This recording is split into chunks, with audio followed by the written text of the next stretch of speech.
Dando continuidade aí, nós temos os tranquilizantes ou ansiolíticos. Antigamente, era muito comum as pessoas chamarem de tranquilizantes, né, que são os medicamentos que acalmam, que diminuem a ansiedade. Tá?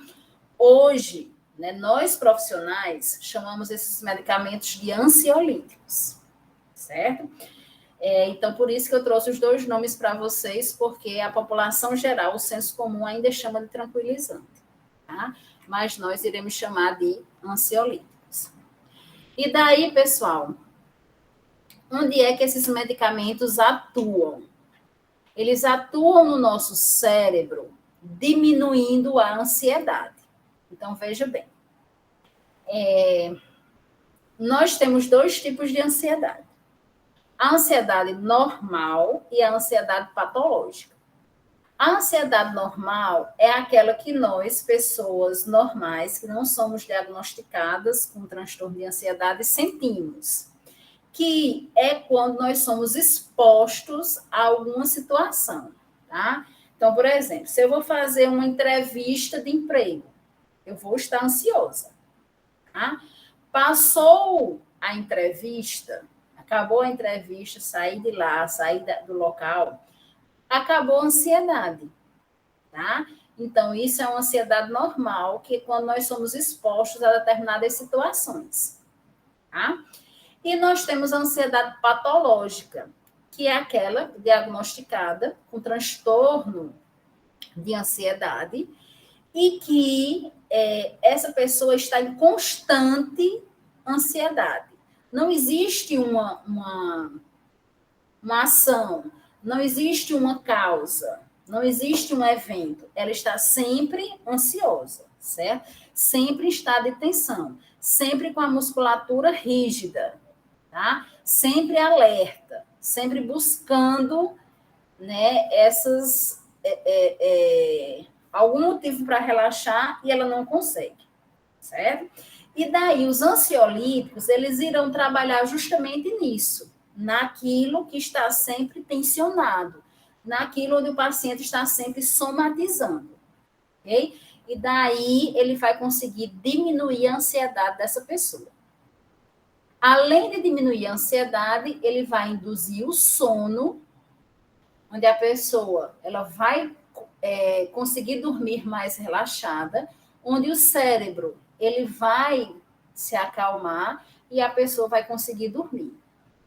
Ele vai trazer um relaxamento muscular, porque essa pessoa, devido à ansiedade, ela vive em constante tensão muscular, em constante rigidez muscular, e vai reduzir o estado de alerta. Tá? Ela não vai estar atenta a tudo, ela não vai estar preocupada com tudo, ela não vai estar mais somatizando tudo. Ok? Aí um cuidado, pessoal, que nós devemos ter é com relação ao uso de ansiolíticos e à ingesta de bebida alcoólica.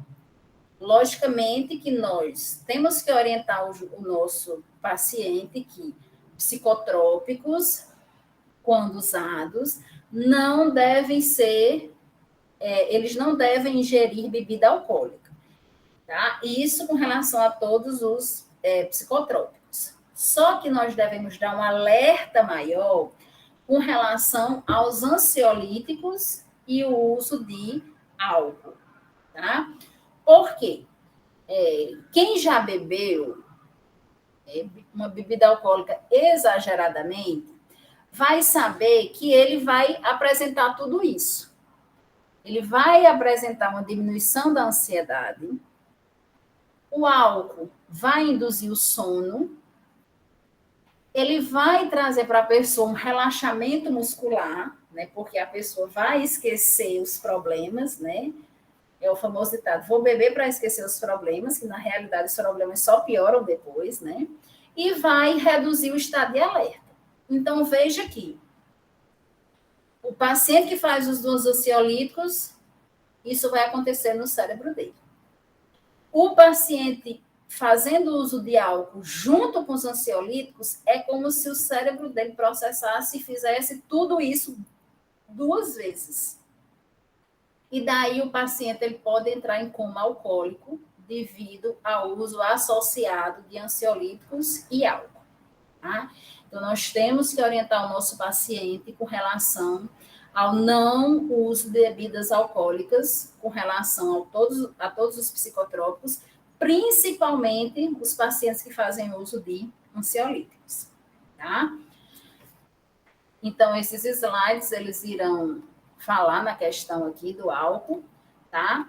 E também, pessoal, um cuidado que nós devemos ter quando a gente vai fazer a triagem é com relação à profissão do paciente, certo? Para que o psiquiatra veja essa questão dos medicamentos, tá certo? Então, veja aqui, o paciente, ele não pode, tá? O paciente que trabalha dirigindo e que trabalha com máquinas pesadas, ele não pode fazer uso de ansiolíticos. Isso por quê? Porque vai diminuir o seu estado de alerta, certo? E daí um cuidado que nós devemos ter com relação a esses pacientes. Tranquilo? Aqui estão os medicamentos, tá? E daí nós iremos trabalhar o nosso último grupo, que são os estabilizadores do humor, certo? Nos estabilizadores do humor, pessoal, nós iremos trabalhar com os transtornos da bipolaridade, principalmente na fase de mania, tá? Então, os estabilizadores do humor, eles irão trabalhar com o paciente no sentido do controle da bipolaridade na fase de mania, onde o paciente vai apresentar uma alteração do humor, tá? Desses medicamentos, dos estabilizadores do humor, nós temos 3 que são os mais comuns, que é o lítio, a carbamazepina e o ácido valproico, certo? Nós iremos falar sobre eles, mas veja, todos os estabilizadores do humor, eles são indicados para controlar a bipolaridade na fase de mania, as alterações do humor, tá certo? Outra coisa característica dos estabilizadores do humor é com relação a eles não poderem ser usados nem no período gestacional, nem no período de amamentação, certo? Então, é aí onde nós temos que entrar com relação à política de redução de danos, que é fazer com que esse paciente não engravide, que essa paciente ela não engravide, tá certo? Por quê? Porque ela vai ter que passar todo o período gestacional sem fazer uso dos estabilizadores do humor. Aí você imagina uma paciente bipolar em estado de mania, tá? Como ela vai conseguir sobreviver esses 9 meses, certo? Então, a gente tem que fazer aí uma política de redução de danos, fazendo com que essa paciente ela não engravide. No caso da amamentação, nós temos que fazer uma escolha. Ou essa paciente amamenta, ou ela não vai mais, ou ela vai ficar sem tomar medicação. De acordo com a política da redução de danos, é preferível que ela volte à medicação e não amamente, certo? Então, é uma paciente que vai dar todo o trabalho durante todo o período gestacional. Bom? Então, vamos lá. Aqui nós temos os estabilizadores do humor, né? São indicados na bipolaridade, no transtorno afetivo bipolar, na fase de mania. Então, nós vamos trabalhar aí o carbonato de lítio. O carbonato de lítio ele é formado por lítio, um íon orgânico, tá? Ele vai controlar a fase de mania e também vai controlar a fase da depressão, certo? Ele é indicado na profilaxia, na prevenção aí do transtorno bipolar. Ele vai trabalhar nesse transtorno bipolar, controlando essa alteração do humor, e nós temos que ter um cuidado nas contraindicações. Gravidez, lactação, disfunção renal ou cardíaca grave.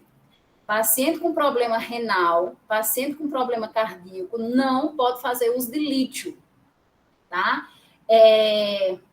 Primeiro, porque ele vai ocorrer, vai apresentar uma alteração no eletrocardiograma, tá certo? Então, o eletrocardiograma, para paciente que usa carbonato de lítio, não é fiel, tá certo? E além de complicar a função renal, ele também vai trabalhar no sentido da tireoide, tá? O lítio, ele pode causar alterações na tireoide. Então, para quem já tem problemas de tireoide, não vai poder fazer uso do lítio, certo?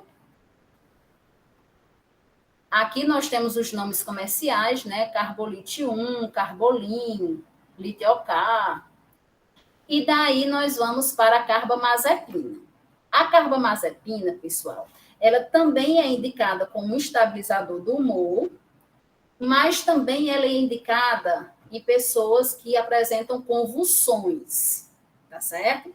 Então, aqui, para as pessoas que usam carbamazepina devido à convulsão, essas pessoas elas devem ser atendidas na estratégia saúde da família, porque convulsão não é um problema mental, é um problema neurológico, certo? Para as pessoas que usam a carbamazepina devido a uma alteração do humor, aí elas devem ser atendidas no CAPS, tá bom? Então, o nome comercial aí da carbamazepina, nós temos aí o Tegretol. Ele é indicado, né, para epilepsia e para bipolaridade. E nós temos, por último aqui, o ácido valproico. O ácido valproico, ele também é indicado para controle do humor, das alterações do humor, para controle da bipolaridade na fase de mania, tá? E ele atravessa a placenta e é excretado pelo leite materno. Então, aquilo que eu falei para vocês no início. Estabilizadores do humor não devem ser usados no período de gestação, nem no período de amamentação. Certo? Tranquilo, pessoal? Então, a gente encerra por aqui, tá? A psicofarmacologia.